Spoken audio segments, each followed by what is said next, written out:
enjoy. Royal Street is notoriously known as one of the most expensive pedestrian shopping malls in the world. Let's go enjoy it.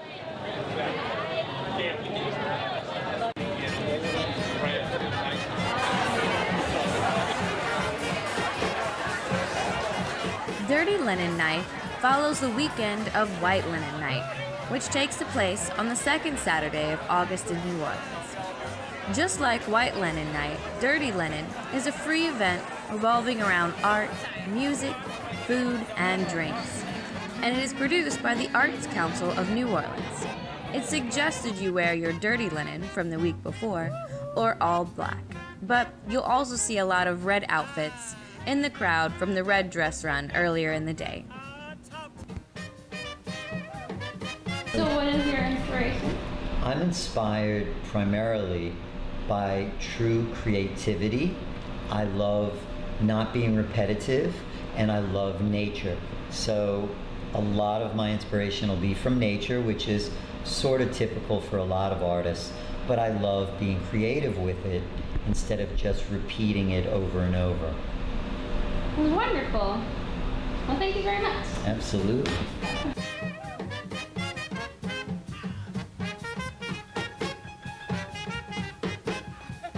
Every year, Dirty Linen is amazing, and it just keeps getting better and better.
At her gallery.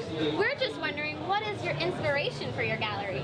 Well, here at Lisa Victoria Gallery, my original inspiration was to bring the best artists of New Orleans together all in one place so that they can collaborate, they can create, and they can create the most amazing art New Orleans has to offer. And I think we've done that pretty well. Delancey has been a phenomenal leader, an inspiration with his stroll piece. Kevin Thayer, another one, absolutely amazing artist. Paul Schweiger, also creative, 3D work. Anthony Bordelon, Amzie Adams. How many more can you possibly say? We are true New Orleans artists. Yes. Yeah, this series is called The Stroll, and basically all of the compositions have their own meaning in themselves, but the rabbit with the balloons and the tuxedo has its own meaning, which is basically, even if you're an old rabbit with a bad knee and you're single, or if something ails you, you can get dressed in your tuxedo and go out for a stroll, because a positive attitude attracts positive things, right? And the rabbit head represents a sense of humor. So basically, as you get older, you should be positive, you should have a sense of humor. And the red balloons, I have 3 daughters, one in Brazil, Lauren, and 2 in the United States, Corinne and Juliana. And the red balloons represent my daughters, because I can't be in 2 places at one time, so to let them know that I'm thinking about them always, I put them in the paintings so that they know. So, as a recap on that, that is, as we get older, be positive, have a sense of humor, and hold on to what's dear to us, right? And then the compositions. All of them have their own meaning, but this one in particular is about finding the light. And regardless of there not being anything in the way of him reaching the light, it's a matter of him already being in the light. So it's about being happy with who you are and where you are now, and not worrying so much about what the future holds, right? And this one is like the other side of the tracks. Even on the other side of the tracks, the weather is stormy, the road is long, but you can make it. You might have to be patient, but you can still make it. You just can't turn back. And we could go on with them. This is the bridge to the garden, which I think everyone should have a place to retreat in a natural environment so that you can, like, you know, process your thoughts, your choices, decisions that you might need to make.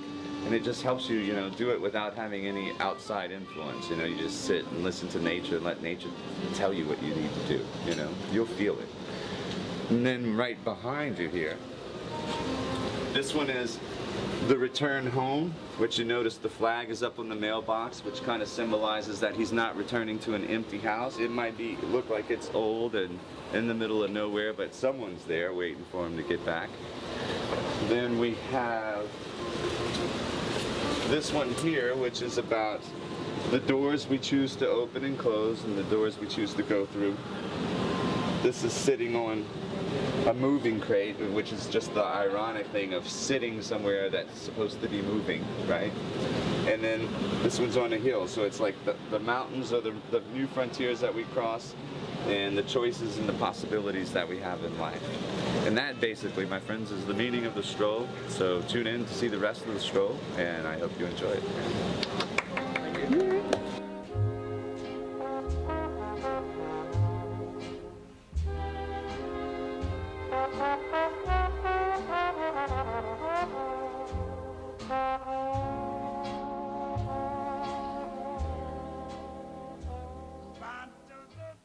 I'm here with James Blancher, one of the Pirate Alley artists.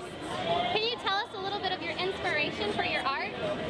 Mainly the heart of New Orleans and the architecture of New Orleans, the history and the mix of Spanish architecture and French influence, the ironwork, as well as the swamp, the bayou, the cypress forest, and just whatever, you know, I'm inspired by, whatever comes to me.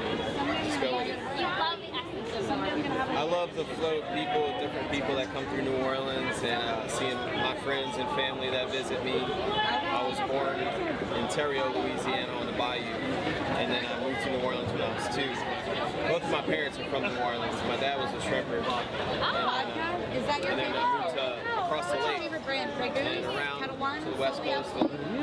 I always said it was hard to come, you know, back to New Orleans and try to make it back in New Orleans. I said I never would after leaving, but sure enough, the charm of New Orleans gets me back every time. Of course. Yeah. Well, thank you for your time. Sorry. Thank you.